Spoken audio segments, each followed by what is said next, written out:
عام طور سے مشہور یہ ہے کہ 12 ربیع الاول کو سرکار دو عالم صلی اللہ علیہ وسلم کی ولادت باسعادت ہوئی تھی، لیکن محقق مورخین کا یہ کہنا ہے کہ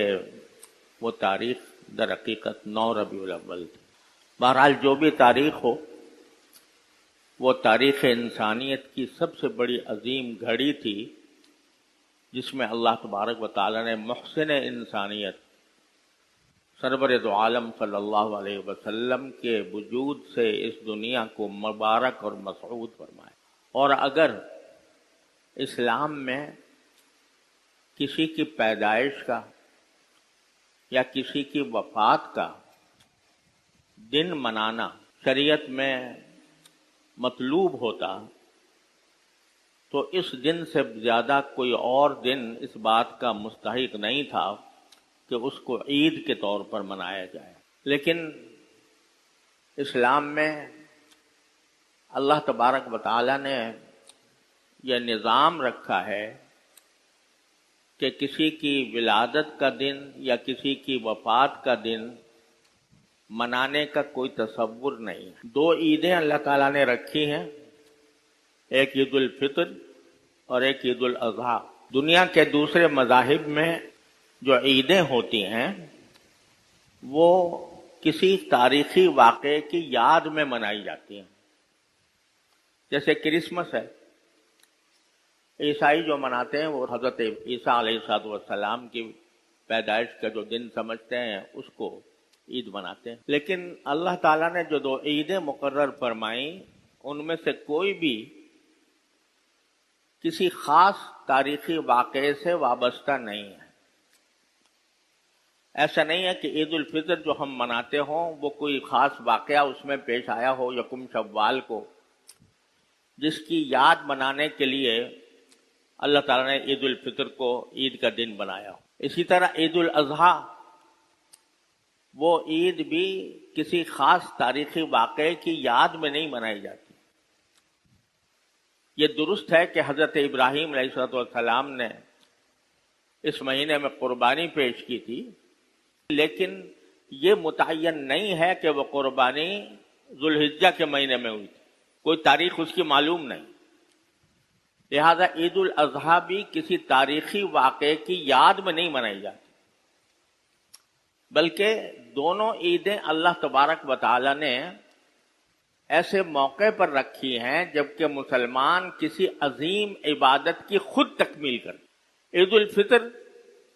اس موقع پر رکھی ہے جبکہ سارے مسلمان رمضان کے مہینے میں روزے کی عظیم عبادت انجام دے کر فارغ ہوتے ہیں، تو اللہ تعالیٰ فرماتے ہیں کہ اب عید مناؤ، کیونکہ تم نے میرے حکم کے مطابق یہ مہینہ روزے رکھ کر رات کو میرے حضور کھڑے ہو کر تم نے گزارا ہے، لہذا اب تم خود مستحق ہو کہ اس دن میں تم عید مناؤ۔ اسی طرح عید الاضحیٰ ایک ایسے موقع پر اللہ تعالیٰ نے رکھی ہے جب مسلمان ایک دوسری عبادت کی تکمیل کیا کرتے ہیں، خود تکمیل کرتے ہیں، اور وہ ہے حج کی عبادت۔ 9 ذوالحجہ کو عرفے کا دن ہوتا ہے، اس دن حج کا سب سے بڑا رکن وقوف عرفات ادا کیا جاتا ہے، اور 10 تاریخ کو سارے حج کے ارکان کی تکمیل ہو جاتی ہے۔ اس وقت فرمایا کہ اب عید مناؤ۔ تو دونوں موقع ایسے ہیں جس میں مسلمان خود اپنے عمل سے کوئی ایسا کام کرتے ہیں جو اللہ تعالیٰ کی خوشنودی کا سبب ہوتا ہے، تو اس کام کی تکمیل پر اللہ تعالیٰ نے عید منانے کا حکم دیا، عید الفطر میں بھی اور عید الاضحیٰ میں بھی۔ لیکن کسی واقعے کی یادگار کے طور پر عید منانے کا تصور اصل میں اسلام میں نہیں ہے، اور اس کی واضح دلیل یہ ہے کہ حضور نبی کریم سرور دو عالم صلی اللہ علیہ وسلم کی ولادت کا دن، میں نے ابھی عرض کیا کہ مورخین کے نزدیک اس میں اختلاف ہے کہ 9 ربیع الاول تھی یا 12 ربیع الاول تھی، اور